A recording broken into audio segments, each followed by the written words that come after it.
So for today's video, let's get really adventurous and deal with the question that came up on the channel, and that is, what is truth? What is reality?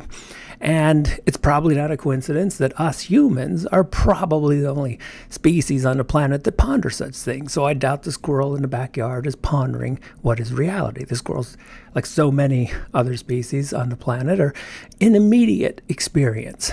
And yet we are often thinking rather than living in the immediacy of experience. And so, again, to ponder the question in the first place, you have to know illusion. You have to experience deception and Maya. Things may not appear as they are. And so in that sense, we probably only started to ponder the question, what is reality, when we started to think, say 50,000 years ago. But for this video, I'm going to appeal to, as I often do, the Ph.D, this culture from South America that lives about as close as you possibly can to our hunter-gatherer ancestors.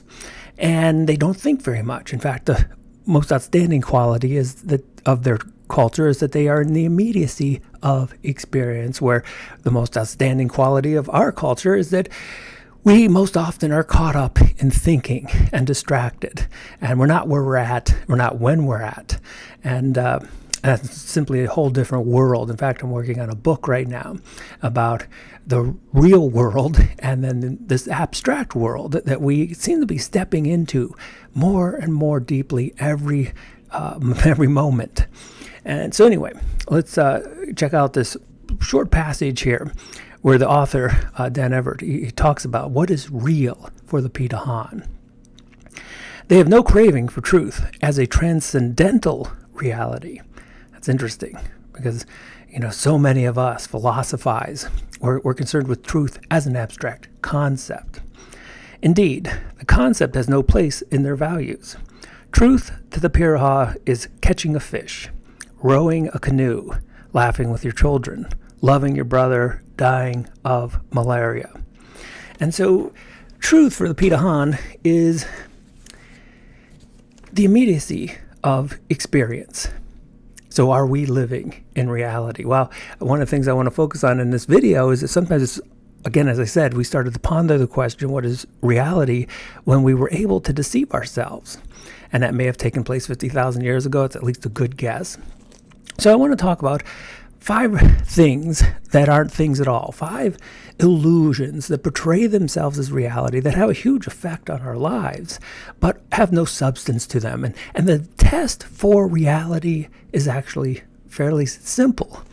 It's just not easy because we've spent so much time in this fantasy land of thinking. So the test of reality is, can it be in the immediacy of experience? Is it in the here and now? And that's to contrast it with the abstract world of your past and what happened 10 years ago or what you think might happen tomorrow. So let's go through the list. I'm not going to spend a whole lot of time on each one. This is, again, sort of playing around with stuff that might come up in the new book. Now, of course, in the old books, I talk about the self, who you think you are. Why is that an abstraction? That's an illusion. Put it to the test right now. Can you become conscious of who you are? Not this meat suit or some quality of the definition of the self, but can you hold the self in the immediacy of consciousness? I mean, try it. And my guess is you'll fail. Let me know in the comments if you were successfully holding yourself in consciousness. Of course, matter is also an illusion. Not the immediacy of experiencing the meat suit or holding an object or visually experiencing what we call the physical world. But I'm talking about all our ideas about matter. There's the philosophy of things like electrons, and now we're expanding this out into dark matter and dark energy. And so all of these contribute to this philosophical, conceptual, physical reality that we can never become immediately aware of. I mean, test it out in that sense too. All these theoretical notions, can you become conscious of them? And again, I would guess you will fail. Third, one of my favorite things, rules, laws, social norms, which are all such abstractions, And they're abstractions because you can't become conscious of them. Well, of course, you can write them down and you can say them out loud, but that's just the representation. You can't become conscious of the rule itself. And so in this sense, you might argue that, well, of course, rules are useful. And even the Ph.D, they would actually talk about, they were pragmatists, and they may indeed consider thinking, but only if it had some utility to it. But now you can look at our culture that's so asleep in the dream of thinking.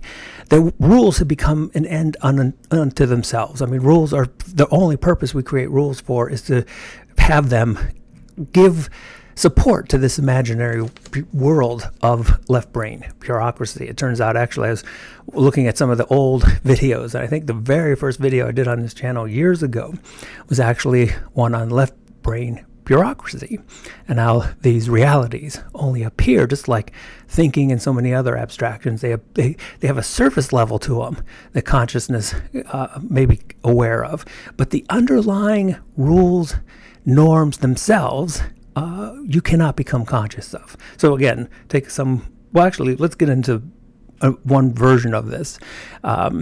Government. And government is a fascinating abstraction, because in reality, it's just a bunch of people going into different buildings, and yet they have these amazing titles, like your president, your, member of Congress. And again, you could say that maybe perhaps these are useful, and that might be good for a political debate. But you can see how it all rests on something that is fundamentally an illusion. And we could put it to the test again.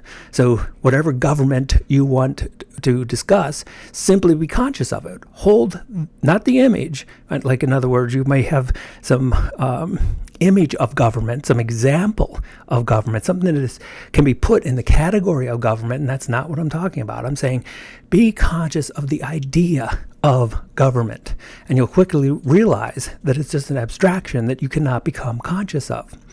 In fact, you could play with sometimes when this concept becomes almost obvious in terms of its illusory nature. And so Congress was playing with this idea of maybe doing away with any kind of costume requirements. And so all these clothes that we put on, they're all some type of costume. But there's something about a suit and business attire that just it gives a reality to the illusion. And so they were playing with this, but it's a very dangerous game, because if you walk in, how many times my costumes usually are some kind of hoodie and shorts. And so, if I walked in no one would suspect that I'm someone important. So you have to wear these suits. The suits keep that illusion alive. And so I doubt very highly that they will keep that optional, the costume optional for much longer, because the illusion will fall apart if people aren't wearing the proper costume. I talked about a couple of these other illusions. Social power. In reality, no one has any actual power over you, and yet it's remarkable how the mind gives them that power. And we know this from so many psychological experiments where someone will simply say, do this. Remember the Milgram study where he would tell people to hurt another individual, and most people actually complied. And the more they looked official, the more they had a suit on or the right costume, the more people would comply. But you can't see that social power. So think about someone who has power, you think has power over you. Now I want you to become conscious of that power. And again, all you can do is maybe have an example come to mind of something they told me I had to do this assignment and it had to be due by Friday, so I had to do it or I'd be fired. So you might come up with an example of the power, but you can't come up with being immediately aware of the power itself. And as I said, ownership is one of the most classic abstractions that seems to dominate, particularly our culture. Because one person can walk into a skyscraper and for some reason claim that they own it. And if everyone agrees with them, then they own it. So how do we know ownership is an illusion? One simple test. Can you be conscious of ownership. I mean, I may say I own this guitar, but if I become conscious of that ownership, all I can do is, again, come up with this example or that example. I can't become conscious of the ownership itself because it's an abstract illusion that has no place in reality, which, to bring it back where we started, reality is the immediacy of conscious experience. And if you can't be conscious of it, it simply isn't real.